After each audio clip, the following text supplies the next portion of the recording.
Hello વિદ્યાર્થી મિત્રો, આપનું હાર્દિક સ્વાગત છે આપણી પોતાની યુટ્યુબ ચેનલમાં। આજે ધોરણ 11નું જે એસપીસીસી કોમર્સ માટેનું છે, ધોરણ 11 કોમર્સનું પેપર સોલ્યુશન છે 2026નું બનાસકાંઠા શાળા વિકાસ સંકુલ બનાસકાંઠા દ્વારા લેવાયેલ છે, તેનું આપણે સંપૂર્ણ સોલ્યુશન જોઈશું। જો તમે હજુ સુધી આ ચેનલને સબસ્ક્રાઇબ ના કરી હોય તો સબસ્ક્રાઇબ કરવાનું ભૂલતા નહીં અને બેલ આઇકનને પ્રેસ કરી દેજો, જેથી અમારી અવનવી નોટિફિકેશન તમારા સુધી મળી રહે। ચાલો આપણે અહીંયા વિભાગ એ સોલ્યુશન કરીશું। અહીંયા પ્રથમ પ્રશ્ન આપેલો છે, માહિતી સંચારની પ્રક્રિયાની સફળતા કયા મુદ્દાને દ્વારા નક્કી થાય છે? જો આમાંથી પ્રતિભાવ ના હોય તો પ્રતિભાવ ન મળે તો તે અધૂરી રહી ગણાય છે। છેલ્લે પ્રતિભાવ દ્વારા આપણો અહીં માહિતી સંચારની પ્રક્રિયાનો અંત આવે છે, તેથી સાચો જવાબ આવશે પ્રતિભાવ, ઓપ્શન નંબર બી।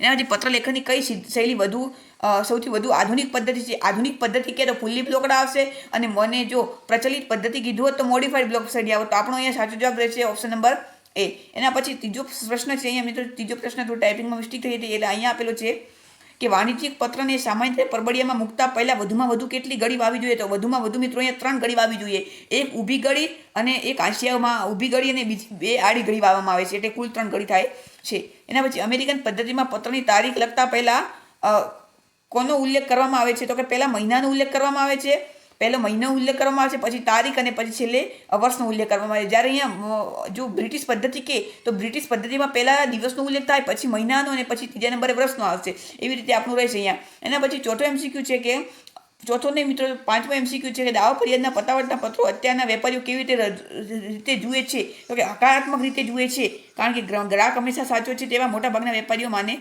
છે। એના પછી છે કે ડિવિડન્ડ વહેંચણીનું કાર્ય કોણ કરે છે? ડિવિડન્ડ વહેંચણી, શેર જપ્તી, શેર બહાર પાડવા, સામાન્ય સભા બોલાવી વગેરે કાર્ય સામાન્ય સેક્રેટરી કરે છે। કંપની સભ્યનું મૃત્યુ થતાં શું થાય છે? તો કંપની પડી જાય, કંપની એટલે કે બંધ પડી જાય, તો કંપની બંધ ન થાય કારણ કે કંપની કાયદેસરની વ્યક્તિત્વ છે, તો ઓપ્શન એ નથી આવે। બીજા સભ્ય લેવા પડે, એવું ફરજિયાત નથી કે બીજા સભ્ય લેવા જ પડે। પછી બીજી કંપનીની સ્થાપના, આ પણ ખોટું છે, તો સાચું ઓપ્શન નંબર સી, કોઈ અસર ન થાય કારણ કે વ્યક્તિત્વ કૃત્રિમ વ્યક્તિત્વ છે, તેના વ્યક્તિત્વ ઉપર કોઈ અસર થશે નહીં। એના પછી અહીંયા પ્રશ્ન આપેલો છે નેક્સ્ટ કે શેર એક એવી કયા પ્રકારની મિલકત છે? જંગમ મિલકત છે, જે શેરના લક્ષણો હતા એમાં આપેલું હતો મુદ્દો છે। એના પછી અહીંયા વિભાગ બી રહેશે। વિભાગ બીમાં 9મો પ્રશ્ન છે કે એ સિરીઝ સાઇઝના કાગળનું માપ જણાવો ઊંચાઈમાં? તો કે મિત્રો અહીંયા 8.3 ગુણ્યા 11.7 ઇંચ એવી રીતે આવશે। એનાથી પૂછપરછ, આ જો ઇંચ ન લખ્યું હોય તો પણ ચાલશે, કારણ કે અહીંયા ઇંચનો ઉલ્લેખ કરી દીધો હતો। એના પછી પૂછપરછનો પત્ર કોણ અને કોને લખે છે? અહીંયા મિત્રો 2 પ્રશ્નો જવાબ લખી શકાય। પૂછપરછનો પત્ર છે એ પહેલો તો ગ્રાહક લખે છે, ગ્રાહક વેપારીને લખે છે, અથવા તમે ઉત્પાદકને લખ્યું હોય તો પણ ચાલે। એના પછી પ્રશ્ન છે કે કયા પ્રકારની નીતિ વેપાર જગત માટે ખતરારૂપ પૂર્વ થઈ શકે છે? તો 3 નીતિ હતી, એમાંથી જે ખતરારૂપ પૂર્વ થઈ શકે તે નીતિ હતી કે ગ્રાહક સાવધાન, જે વિભાગ બી અથવા સીમાં પણ આપેલો છે। એક પ્રશ્ન છે અહીંયા છે મિત્રો, આ ભાવ મિત્રો 17મો પ્રશ્ન છે વિભાગ સીમાં કે ફરિયાદની પતાવટના બાબતમાં કયા આગવા સિદ્ધાંતો હોય છે? તો 3 સિદ્ધાંત, તેમાંની એક સિદ્ધાંતનો છે જે ત્રીજા નંબરનો તે અહીંયા આવશે। એના પછી આગળ છે કે સેક્રેટરી શબ્દ શેમાં લેવામાં આવ્યો છે? તો અંગ્રેજીને મિત્રો સેક્રેટરી શબ્દ લેટિન ભાષાના સેક્રેટરીયસ શબ્દમાંથી લેવા, ગુજરાતીમાં લખ્યું હોય તો પણ તમને માર્ક્સ મળવાપાત્ર રહેશે। એના પછી છે કે ફોર્મ MGT 14 ક્યાં ઉપયોગી છે? તો કે ફોર્મ MGT 14 છે તે સેક્રેટરીની નિમણૂક કરવામાં ઉપયોગી છે।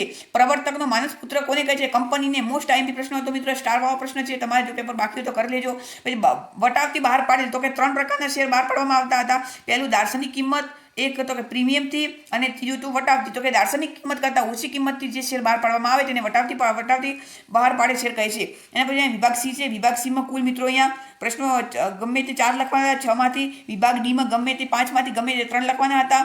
વિભાગ ઈ છે, વિભાગ ઈમાં મિત્રો અહીંયા 3માંથી 2 લખવાના હતા, અને વિભાગ એફમાં 3 પત્ર આપેલા છે, 3 પત્રમાંથી તમે ગમે તે લખી શકો છો, કોઈ પણ 2 પત્ર લખવાના હતા। આ સાથે જ અહીંયા આપણું પેપર પૂરું થાય છે। શું તમે અમારું પેપર ગમ્યું હોય તો અમારી ચેનલ લાઈક, સબસ્ક્રાઈબ અને મિત્રો સાથે શેર કરવાનું ના ભૂલતા।